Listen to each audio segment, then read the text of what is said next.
cada vez resulta más evidente que el centro de gravedad del poder mundial se está desplazando, y no en beneficio de Estados Unidos. Sin grandes anuncios ni rupturas espectaculares, el mundo está reconfigurando sus relaciones económicas y políticas, construyendo nuevas redes que ya no dependen de Washington como eje principal. Lo que en un principio parecían decisiones tácticas durante la era Trump ha evolucionado hacia algo mucho más profundo, el autoaislamiento de Estados Unidos del mismo orden global que diseñó para liderar. Durante décadas, China tuvo una fuerte dependencia del mercado estadounidense. Aunque comerciaba con muchos países, ninguno igualaba el volumen y la rentabilidad de Estados Unidos. Hoy, ese modelo se ha visto forzado a cambiar. Aranceles impredecibles, sanciones y una política comercial errática han empujado a Pekín a buscar alternativas. Europa aparece entonces como el socio natural,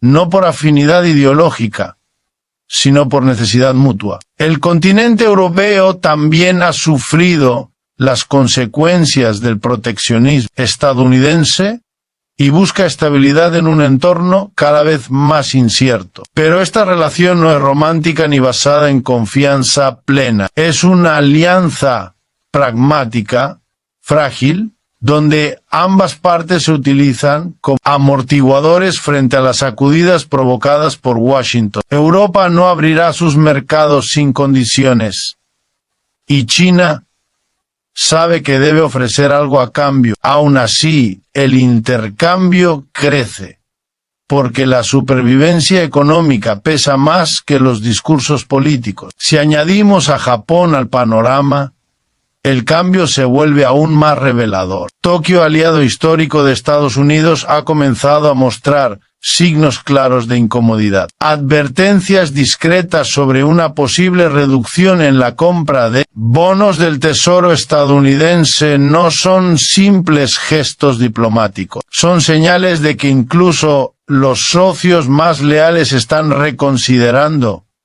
su posición. Cuando la deuda que sostiene un sistema se convierte en herramienta de presión, el equilibrio de poder ya ha cambiado. Estamos presenciando una reorganización silenciosa de la economía global. Europa y China juntas representan una porción enorme de la producción industrial, la innovación tecnológica y la inversión mundial. Empujarlas a cooperar por presión externa no es solo un error estratégico, es una imprudencia histórica. Ya no hablamos de decisiones equivocadas aisladas, sino de un cambio estructural. Podría relegar permanentemente a Estados Unidos a los márgenes del comercio global. Europa, por su parte, sigue atrapada entre discursos heredados de la Guerra Fría y realidades económicas cada vez más duras. Mantener una postura hostil hacia Rusia mientras se distancia de China se está convirtiendo en un lujo que muchos gobiernos europeos ya no pueden permitirse. La ideología pierde fuerza cuando la estabilidad económica está en juego. Países tradicionalmente alineados con Washington, como Australia y Canadá, también empiezan a percibir el giro. En Australia, recientes procesos electorales reflejaron un rechazo claro a la subordinación automática a Estados Unidos. El mensaje fue contundente. La lealtad sin beneficios ya no es rentable. Incluso, medios financieros tradicionales advierten que las empresas europeas están ocupando rápidamente los espacios dejados por las compañías estadounidenses, incapaces de adaptarse al nuevo entorno comercial. La realidad incómoda es esta. China ha alcanzado una escala económica que la Unión Soviética jamás tuvo. Estados Unidos pudo contener a la URSS porque, pese a su poder militar, era económicamente limitada. China no lo es autosuficiente, integrada y próspera. Tratarla como si fuera Moscú en los años 70 no solo es un error, es una estrategia suicida. Mientras Washington insiste en marcos mentales del pasado, el resto del mundo avanza. Alemania lleva años fortaleciendo discretamente sus vínculos industriales, con China exportando tecnología, maquinaria y vehículos de alto valor. Otros países europeos siguen el mismo camino. La infraestructura, la logística y la confianza ya existen. Lo que antes era complementariedad se está transformando en dependencia mutua. Gran Bretaña, atrapada en la confusión posterior al Brexit, enfrenta una elección incómoda. Alinearse completamente con Estados Unidos o proteger su futuro económico acercándose a China, el único mercado con crecimiento sostenido. Incluso la City de Londres entiende que una dependencia excesiva de Washington, en un contexto de volatilidad constante, es un riesgo que ya no puede ignorarse. Las corporaciones también observan en silencio. Muchas no desafían abiertamente estas políticas, pero su pasividad envía un mensaje claro al mundo. Incluso si Trump desaparece, nadie puede garantizar que no surja otro igual. La confianza, una vez rota, tarda generaciones en reconstruirse. A nivel interno las grietas son visibles. Marcas emblemáticas como Starbucks y McDonald's han reconocido una caída significativa en el consumo de los sectores de bajos ingresos. Cuando incluso los productos más accesibles se vuelven inalcanzables, el problema no es cultural, es estructural. Salarios estancados, costos crecientes y nuevos aranceles funcionan como impuestos encubiertos que castigan desproporcionadamente a los más pobres. Eliminar exenciones a importaciones pequeñas encarece bienes básicos de la noche a la mañana. No es patriotismo económico, es un impuesto regresivo. Estas políticas profundizan la desigualdad y aumentan la tensión social, mientras benefician principalmente al capital y no al trabajo. La historia es clara sobre las consecuencias. Estudios académicos ya han documentado el aumento de la desesperación, el deterioro de la salud mental y el colapso de la esperanza en amplios sectores de la clase trabajadora. Añadir más presión financiera no fortalece a una nación. La fractura desde dentro. El patrón se repite. Aranceles que aparecen y desaparecen, reglas que cambian sin previo aviso. Este comportamiento destruye la credibilidad del mercado estadounidense. Ningún socio serio construye acuerdos a largo plazo sobre arena movediza. Por eso, empresas y países diversifican y se alejan silenciosamente. Así es como decaen los imperios.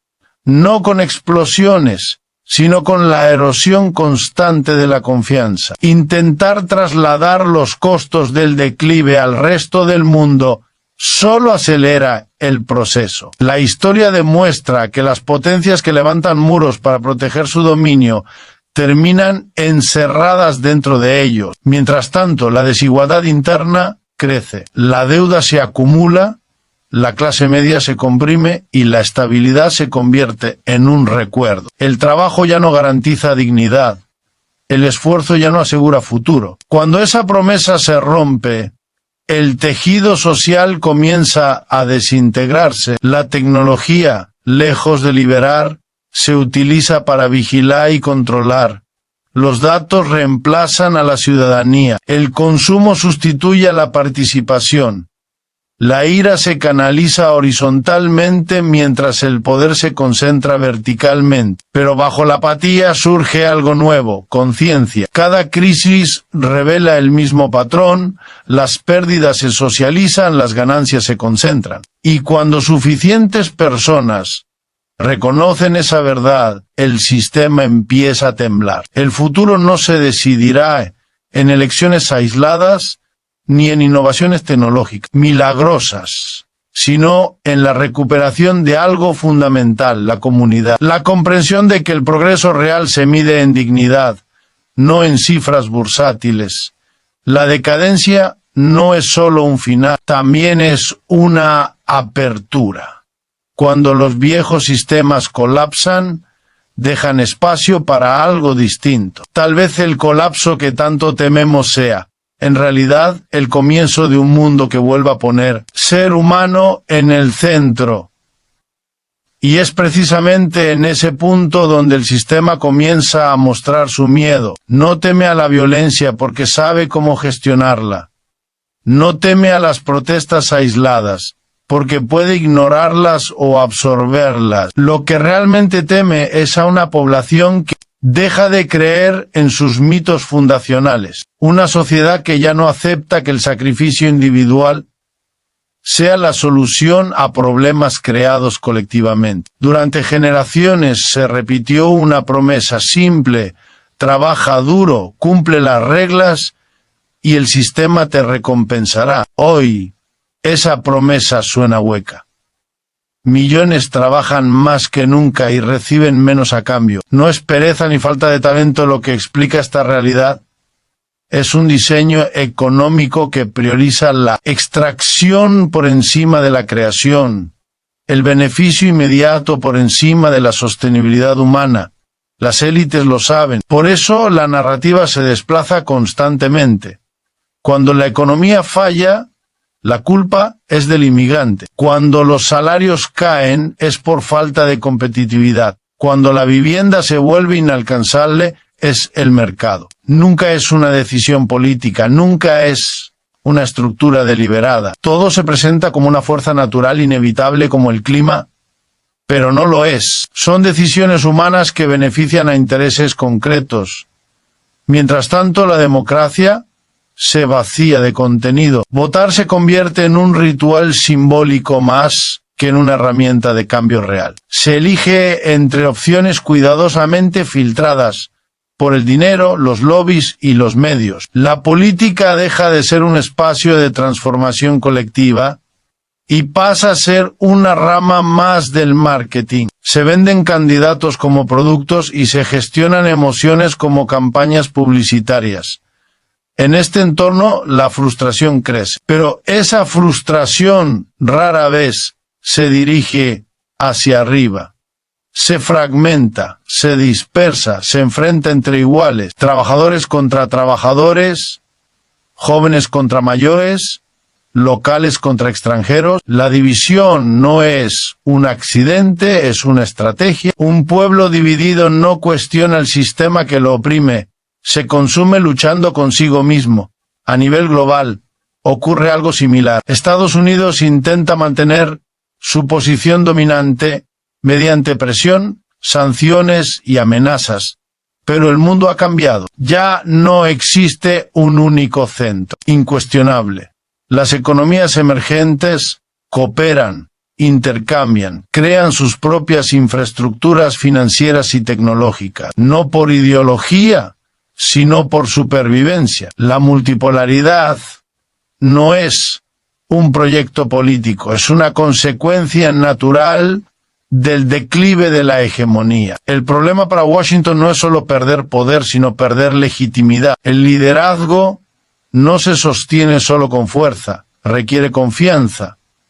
Y esa confianza se ha erosionado. Cada acuerdo roto, cada amenaza improvisada, cada giro abrupto de política deja una cicatriz. Los socios aprenden, ajustan, se preparan para un mundo donde Estados Unidos ya no es un pilar fiable. Dentro del país, la respuesta no es la reforma profunda, sino la distracción. Guerras culturales interminables, debates simbólicos, escándalos constantes. Todo para evitar la pregunta central: ¿quién se beneficia realmente del sistema actual? Porque cuando esa pregunta se formula con claridad, las respuestas resultan incómodas. La concentración de riqueza ha alcanzado niveles históricos. Nunca antes tan pocos controlaron tanto. Y ese poder no se limita al dinero. Controla narrativas, tecnología, información y tiempo. Define qué temas importan, qué voces se amplifican y cuáles se silencian sin necesidad de censura directa. El algoritmo hace el trabajo sucio. La clase media, antaño columna vertebral del sistema, se convierte en zona de amortiguación. Absorbe crisis, inflación, recortes y deudas. Se le exige flexibilidad, resiliencia y optimismo, mientras se le quitan seguridad, estabilidad y futuro. Es una clase diseñada para aguantar, no para prosperar, pero ninguna sociedad puede sostenerse indefinidamente sobre el agotamiento. Llega un punto en el que incluso la resignación se quiebra, no con una explosión, sino con una retirada silenciosa. Personas que dejan de creer, de participar, de consumir, de endeudarse, de aceptar. Esa retirada es invisible, pero poderosa. La historia demuestra que los grandes cambios no siempre comienzan con líderes carismáticos ni con revoluciones dramáticas. A veces empiezan cuando la gente común simplemente deja de jugar un juego injusto, cuando prioriza la cooperación local sobre la competencia global, cuando redefine el éxito no como acumulación, sino como bienestar compartido. El sistema intentará adaptarse, lo hace siempre, cambiará el lenguaje, adoptará símbolos progresistas, hablará de inclusión y sostenibilidad mientras mantiene intactas las estructuras de poder, pero cada adaptación revela su debilidad. Ya no puede convencer, solo administrar el descontento. Y ahí reside la paradoja final. El mismo proceso que busca preservar el orden actual está creando las condiciones para su superación. Al exprimir demasiado, al concentrar demasiado, al controlar demasiado, el sistema pierde flexibilidad, pierde legitimidad, pierde humanidad.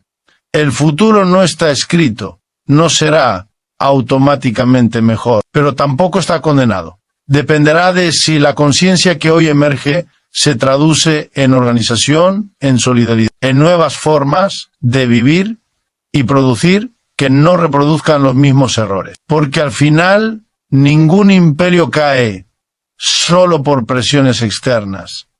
Cae cuando deja de servir a la mayoría. Y cuando esa mayoría comprende que merece algo distinto, el cambio deja de ser una posibilidad y se convierte en una necesidad histórica.